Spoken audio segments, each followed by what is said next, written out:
بسم اللہ الرحمن الرحیم۔ شروع کرتا ہوں اللہ تعالیٰ کے نام کے ساتھ جو بڑا مہربان نہایت رحم کرنے والا ہے۔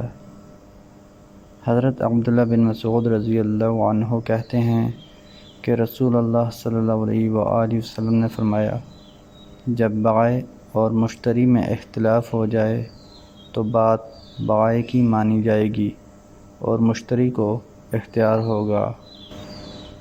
حضرت ابو ہریرہ رضی اللہ عنہ کہتے ہیں کہ نبی اکرم صلی اللہ علیہ وآلہ وسلم نے فرمایا، ضرورت سے زائد پانی سے نہ روکا جائے کہ اس کے سبب گھاس سے روک دیا جائے۔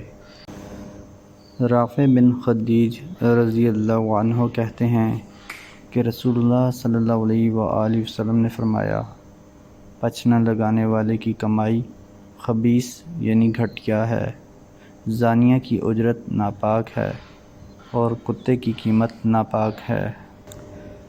ام المؤمنین عائشہ رضی اللہ عنہا کہتی ہیں کہ اسامہ رضی اللہ عنہ دروازے کی چوکھٹ پر گر پڑے جس سے ان کے چہرے پہ زخم ہو گیا، تو رسول اللہ صلی اللہ علیہ وآلہ وسلم نے مجھ سے فرمایا، ان سے خون صاف کرو۔ میں نے اسے ناپسند کیا تو آپ صلی اللہ علیہ وآلہ وسلم ان کے زخم سے خون نچوڑنے اور ان کے منہ سے صاف کرنے لگے۔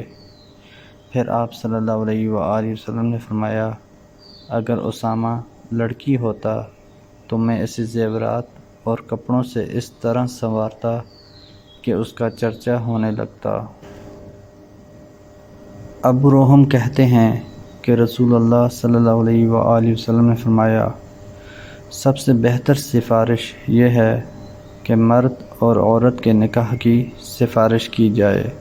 محترم دوستو، اللہ تعالیٰ سے دعا ہے اللہ تعالیٰ ہمیں ان حدیث پر عمل کرنے کی توفیق عطا فرمائے۔ اللہ تعالیٰ ہمیں دونوں جہانوں میں کامیابیاں عطا فرمائیں، آمین یا رب العالمین۔ ویڈیو کو ثواب کی نیت سے زیادہ شیئر کریں۔ جزاکم اللہ خیرا کثیرا، والسلام علیکم ورحمۃ اللہ وبرکاتہ۔